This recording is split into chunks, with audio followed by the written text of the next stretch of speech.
नमस्कार दोस्तों, हमारी आज की कहानी है माँ का घर। आज एक माँ अजीब सी दो राह पर आकर खड़ी थी। खुद के लिए निर्णय लेना कभी सीखा नहीं था। मायके में माता पिता ने जो करने को कहा उन्होंने वही किया और गणित का विषय पसंद था, लेकिन बाबूजी ने गृह विज्ञान में नाम लिखवा दिया तो वहीं पढ़ लिया। शादी के लिए बाबूजी ने जिस लड़के को पसंद किया उसी के साथ 7 फेरे लिए। ब्याह के बाद पति के दिखाए राह पर चलने लगी। कभी कोई प्रश्न नहीं किया। शायद ही कभी अपनी पसंद नापसंद उन्होंने जाहिर की हो। खाना कपड़ा सब पति की पसंद के अनुसार ही होता रहा, पर पति ने सदा उनका मान रखा। परेशानी तो तब आई जब 6 महीने पहले पति परलोक सिधार गए। पति के अंतिम संस्कार के लिए आए बेटे ने माँ से साथ चलने के लिए कहा तो उन्होंने अपना सामान बांध लिया।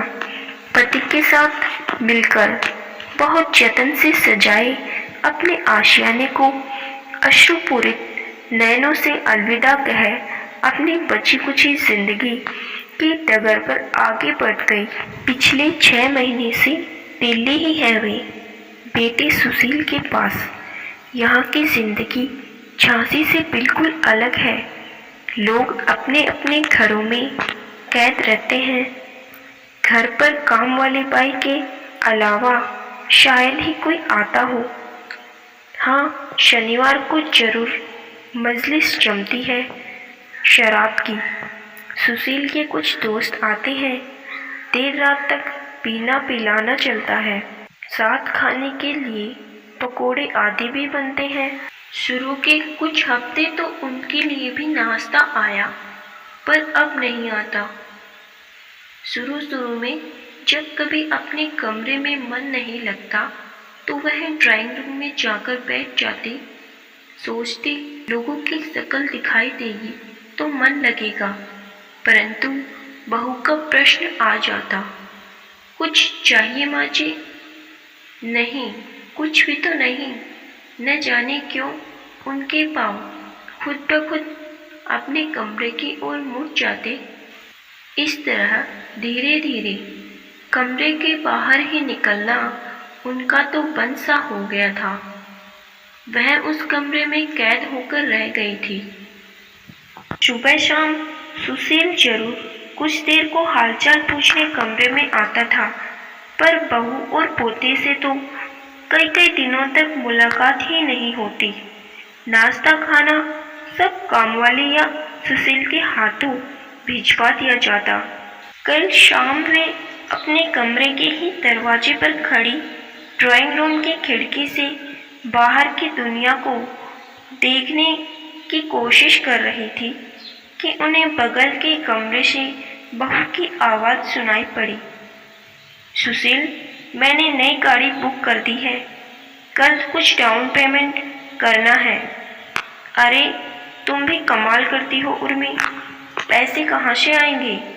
बड़े आराम से आ सकता है अगर तुम शराब पीना बंद कर दो तो। तुम्हें पता है इस विषय पर मैं बात नहीं करता। फिर एक दूसरा तरीका भी है, झांसी वाला मकान बेच दो। वो माँ के नाम है, बड़े प्यार से बनाया है उन्होंने पापा के साथ मिलकर। वे नहीं बेचेंगी। तुम बोलकर तो देखो, तुम्हारी बात नहीं टालेंगी वे। मीरा जी को लगा कोई उनका सीना चीरकर दिल निकाल रहा है। पूरी रात उन्हें नींद नहीं आई। इस काल कोठरी में अपनी सारी जिंदगी बिताने के ख्याल से ही उनकी रूह कांप गई। अभी वे 65 साल की हैं। न जाने कितनी उम्र भगवान ने लिखी है उनके खाते में। यहाँ कैसे रह पाएंगी वह? एक एक दिन बिताना कितना भारी लगता है यहाँ। वे झांसी का घर कैसे बेच दें? वहाँ अपने जीवन के 45 वर्ष गुजारे हैं। उनके लिए तो वो ईंट गारे का मकान नहीं, परिवार का जीता जागता सदस्य है। उनके जीवन के हर एक सुख दुख का साक्षी है वह। मकान तो छोड़ो, दिल्ली शहर भी झांसी के सामने कहाँ टिकता है। सुख सुविधाएं होंगी, चमक दमक वाले बाजार भी हैं, पर मानवता कहाँ है। अजनबियों का शहर है ये। झांसी में तो गेट पर भी खड़े हो जाओ तो 4 लोग हालचाल पूछने आ जाते हैं। वहाँ उनके घर कार नहीं थी, पर पिछले वर्ष जब वह सीढ़ियों से गिर पड़ी थी तो 5 मिनट के अंदर उन्हें अस्पताल ले जाने के लिए गाड़ी आ गई थी। किसी की रसोई में अगर कोई खास चीज बनी हो तो 1 कटोरी उनके लिए भी आ जाती। कभी चाय बनाने का मन न हो तो पड़ोसी के घर चले जाओ, इत्तला करने की कभी ज़रूरत नहीं होती। कैसे बेचते वह अपने दिल के टुकड़े को, पता नहीं क्या उत्तर देंगी वह अगर सुशील ने उनसे पूछा तो। इसी मंथन में रात निकल गई, जैसा कि उन्हें अंदेशा था। सुबह सुशील ने प्रश्न पूछ ही लिया, माँ अब तो आप हमेशा यहीं रहोगे हमारे पास, अपनों के बीच। फिर झांसी वाला घर बेच दे। आजकल लैंड माफिया वाले बहुत सक्रिय हैं। अगर खाली घर देखकर कब्जा कर लिया तो हाथ पर हाथ धरे रह जाएंगे हम। कहाँ कोर्ट कचहरी के चक्कर लगाएंगे। जब पीठ दीवार से लग जाए तो कहीं न कहीं तो शक्ति मिल ही जाती है। उस घर में तुम्हारे पिता की मौजूदगी का एहसास है, तुम्हारे बचपन की यादें हैं, मेरे जीवन के हर एक पल का प्रत्यक्षदर्शी है वह। माँ पापा तो अब है ही नहीं, पर उनकी सबसे बड़ी निशानी तो मैं हूँ। हमेशा आपके पास ही रहूँगा। पापा को याद रखने के लिए घर की क्या आवश्यकता है। नहीं बेटा, मेरे मरने के बाद तुम चाहे जो करना, पर जब तक मैं जिंदा हूँ वो घर नहीं बिकने दूंगी। तुम चाहे जितनी कोशिश कर लो, फिर वहीं जाकर रहिए न। यहाँ क्या कर रही हैं आप। आराम की जिंदगी राश नहीं आती आपको, कहकर सुशील दनदनाता हुआ बाहर निकल गया। मीरा जी सन्न रह गई।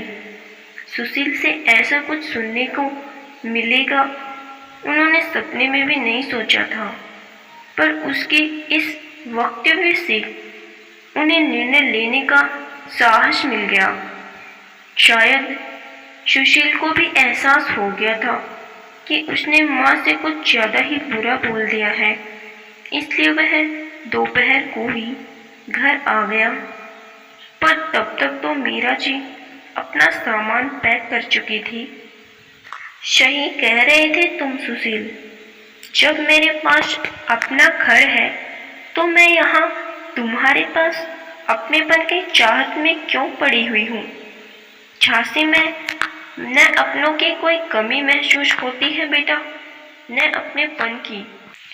वहाँ तो पूरा शहर ही मेरा परिवार है। मैं शाम की ट्रेन से अपने इसी परिवार के पास वापस जा रही हूँ। तो दोस्तों, आज की कहानी अगर पसंद आई तो वीडियो को लाइक और शेयर जरूर कीजिएगा, और हाँ, चैनल को सब्सक्राइब करना भूलिएगा मत। Thank you.